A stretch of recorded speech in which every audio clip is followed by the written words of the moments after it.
Assalamualaikum warahmatullahi wabarakatuh. Selamat pagi anak-anak. Hari ini kita akan memulai praktek menyimpan arsip dengan menggunakan sistem nomor 2 ya. Yang harus kalian perhatikan bahwa dalam sistem nomor 2 itu lacinya itu dibagi menjadi 10. Dimulai dari angka 000 sampai dengan 900. Laci pertama itu angkanya 000, laci kedua 100, laci ketiga 200, laci keempat 300 dan seterusnya sampai laci ke-10 kodenya 900. Begitu juga dengan sub masalah, maka diberi kode 00, kemudian 10, 20, 30, 40 dan seterusnya sampai 90. Kemudian untuk sub-sub masalahnya, maka diberi kode 0, 1, 2, 3 dan seterusnya sampai dengan 9. Untuk lebih jelasnya, kalian perhatikan daftar klasifikasi yang terdapat dalam sistem nomor 2 agar nanti kalian lebih mudah dalam menyimpan surat. Anak-anak, kalian nanti mempraktekkan cara penyimpanan arsip dengan menggunakan sistem nomor 2 ya. Baik, sekarang kalian perhatikan materi dan cara dalam menyimpan arsip menggunakan sistem nomor. Untuk hal-hal yang harus selalu diperhatikan dalam penyimpanan arsip adalah 1. Perhatikanlah itu surat masuk ataukah surat keluar. Kemudian yang kedua, jika itu surat pertama maka diberi angka 0 ya. Kemudian jika itu surat kedua diberi angka 1, jika itu surat ketiga diberi angka 2 dan seterusnya. Kenapa angka pertama diberikan 0? Karena dalam kearsipan itu surat pertama itu ditandai dengan angka 0.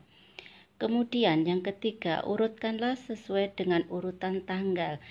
Dimulai dari urutan tanggal yang terkecil ke tanggal yang besar. Baik, kita lihat daftar klasifikasi nomor 2. Tadi sudah dijelaskan bahwa untuk laci itu dibuat 10 kode ya, atau 10 pokok masalah. Sekarang kita lihat di sini. Ini pokok masalah yang pertama itu diberi kode 000. Kemudian yang kedua 100, yang ketiga 200, yang keempat 300 dan yang seterusnya sampai 10 ini adalah kodenya 900 ya. Kemudian untuk pokok masalah 000 ini adalah kepegawaian, laci 100 keuangan, laci 200 pesanan dan seterusnya nanti sampai ke laci 900. Ini pokok masalahnya berbeda. Sekarang kita ambil satu contoh saja untuk laci kepegawaian ya, atau pokok masalah kepegawaian kodenya 000. Nah, untuk sub masalah kepegawaian ini banyak sekali ya. Misalnya cuti, kesejahteraan, lamaran, formasi, dan lain-lain. Nah, Ibu ambil satu contoh misalkan untuk sub masalah 000 ini adalah cuti ya. Tinta yang biru ini menunjukkan sub masalah dari pokok masalah kepegawaian ya. Kemudian tinta yang merah ini adalah menunjukkan sub-sub masalah dari sub masalah cuti. Jadi yang biru ini cuti, kemudian yang merah ini adalah macam-macam cutinya atau sub-sub masalahnya. Baik, sekarang kita lihat di sini. Cuti itu adalah sub masalah ya. Kemudian dibagi lagi menjadi sub-sub masalah, yaitu 000 itu cuti bersalin, 001 cuti sakit, 002 cuti tahunan dan seterusnya nanti sampai 009 gitu ya. Sekarang ada contoh. Ini kita menemukan surat atau mengarsip surat dengan kode 0 garis miring K strip 001 garis miring Romawi 2 garis miring 2020. Keterangannya 0 ini menunjukkan surat pertama. kemudian K ini surat keluar. 001 ini menunjukkan sub-sub masalah dari cuti tersebut ya. Ini misalkan 001 ini adalah cuti sakit. Nanti kalau misalkan surat itu mengenai cuti tahunan, nanti maka nomornya ini akan berbeda lagi. Romawi 2 ini menunjukkan bulan Februari, 2020 ini menunjukkan tahunnya. Sekarang kita lihat di sini.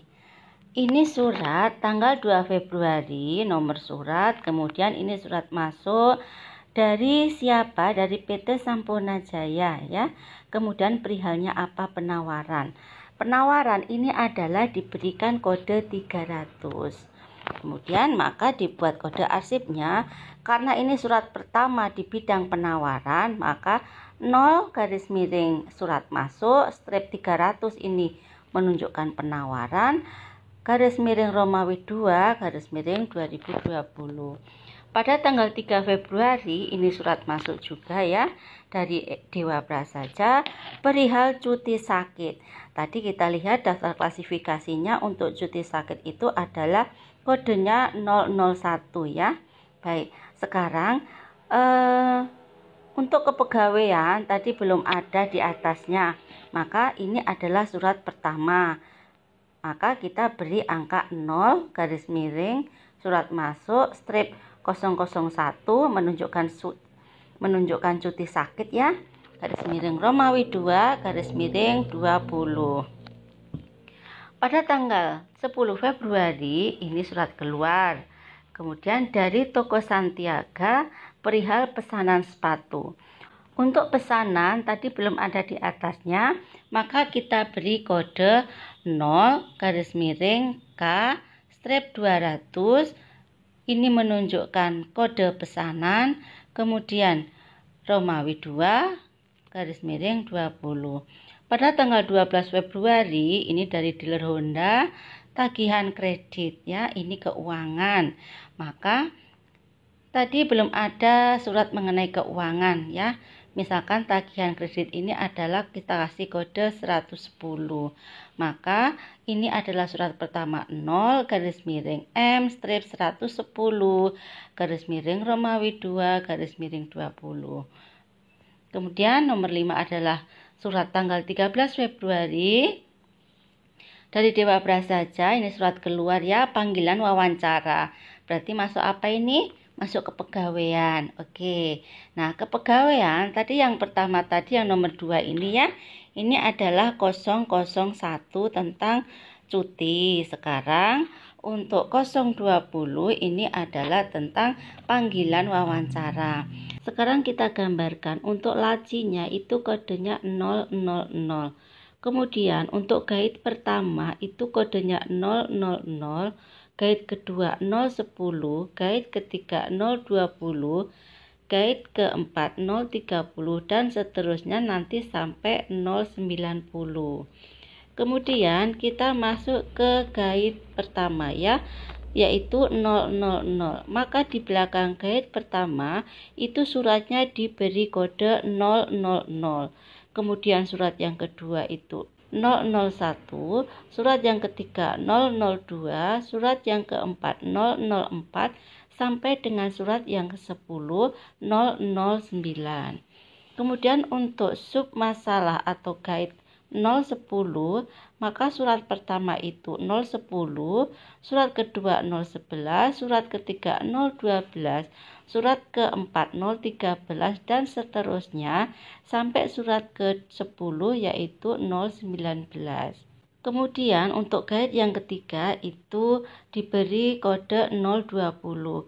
Untuk surat pertama di belakang guide 020 itu diberi kode 020.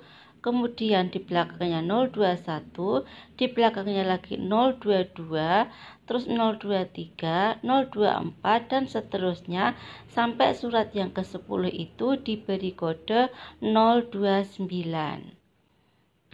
Dan seterusnya nanti sampai guide-nya itu 090. Maka surat pertama itu 090, surat kedua 091, surat yang ketiga 092, surat yang keempat 093, dan seterusnya nanti sampai surat yang ke-10 itu adalah 099. Ini contoh lain ya, ini laci kodenya 100. Maka untuk guide-nya atau submasalahnya itu nanti 100, 110, 120, 130 sampai dengan 190. Jadi ada 10 ya. Kemudian untuk sub-sub masalahnya juga nanti ada 10 surat ya, atau 10 folder. Misalkan ini guide 100, maka nanti surat yang pertama ini diberi kode 100, 101, 102, 103 dan seterusnya sampai surat yang ke-10 diberi kode 109. Kemudian untuk guide 110 nanti untuk surat pertama diberi kode 110, 111, 112 dan seterusnya nanti sampai 119 dan seterusnya nanti sampai laci ke 900. Kemudian untuk surat-suratnya ini, surat yang pertama itu kodenya sama dengan guide-nya. Begitu juga dengan guide yang pertama itu sama dengan lacinya ya. Coba perhatikan. Ini 100, ini 100, kemudian ini juga 100 ya. Kemudian untuk yang guide kedua, ketiga dan seterusnya, surat pertama itu sama dengan nama guide-nya. Sama dengan nomor guide-nya. Misalkan ini guide 110, maka surat pertama adalah 110 juga. Jadi, misalkan surat pertama 0 garis miring M strip 110 garis miring Romawi 2 garis miring 2020 dan seterusnya ya. Demikian tadi materi yang Ibu sampaikan tentang cara penyimpanan arsip dengan menggunakan sistem nomor 2. Ya, kalian harus lebih teliti dalam menyimpan surat-surat tersebut agar nanti dalam penemuan kembali kita bisa secepatnya dapat menemukan surat tersebut ya. Untuk kalian yang belum paham atau belum jelas mengenai materi ini dan cara penyimpanan arsip menggunakan sistem nomor 2, silakan kalian tanyakan di grup WhatsApp pelajaran kearsipan. Nanti akan kita bahas bersama-sama. Untuk tugas praktek, Ibu siapkan 5 surat. Kemudian kalian buat kode arsipnya menggunakan sistem nomor 2. Untuk daftar klasifikasi masalahnya Ibu sudah siapkan ya. Jadi pergunakanlah daftar klasifikasi yang sederhana dulu dari Ibu karena kita baru latihan pertama. Baik anak-anak, Ibu akhiri materi pagi hari ini dan cara penyimpanan surat menggunakan sistem nomor 2. Assalamualaikum warahmatullahi wabarakatuh. Selamat pagi.